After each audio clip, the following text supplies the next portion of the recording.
Bajaj housing finance के बारे में जानना चाह रहे हैं। 250 शेयर्स है एट द प्राइस 105, क्या करना है सर यहाँ पर?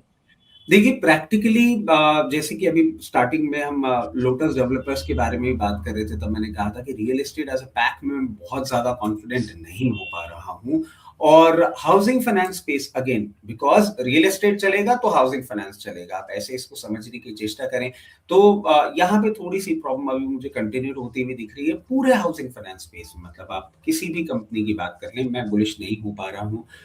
बजट में हम एक्सपेक्ट कर रहे थे कि गवर्नमेंट की तरफ से कोई हाउसिंग फाइनेंस को लेकर अनाउंसमेंट आ जाए, या मान लीजिए कि कोई ऐसा प्रधानमंत्री आवास योजना में कुछ टिंकर होता, वो भी कुछ नहीं होता हुआ दिखा। Till that time we don't see it, till that time real estate में आपको कोई टर्न अराउंड नहीं होता हुआ दिखता। अभी आपका पेन बढ़ता हुआ ही मुझे दिख रहा है।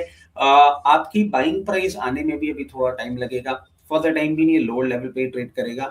अगर आप एक लंबी अवधि के निवेशक हैं तो मैं कहूंगा कभी भी और ड्रैग डाउन होता हुआ दिखे और आपको अराउंड 78 से 82 लेवल्स पे मिले, तो थोड़ी सी पोजीशन एक बार एवरेज करने की सोच सकते हैं। और बजाज हाउसिंग फाइनेंस दूसरा केस, इसकी भी लिस्टिंग दमदार, अब काफी नीचे है, इशू प्राइस से भी नीचे 89 पे कर रहा है कारोबार। 104 इनकी खरीदे, यहाँ पर भी बहुत लॉस झेल रहे हैं बजाज हाउसिंग फाइनेंस। क्या करना चाहिए सर यहाँ पर?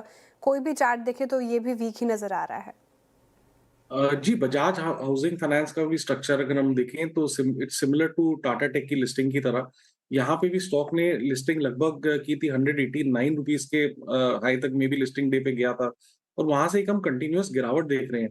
इन द मीनवाइल जब ये गिरावट हुई थी तो 100-104 एक इसका अहम सपोर्ट था, और 120 रेजिस्टेंस हमने देखा था। लेकिन 100-104 का जो सपोर्ट था स्टॉक ने ब्रीच किया, और वहां से ऑलमोस्ट 10-11% का हमने स्लाइड डाउन देखा है।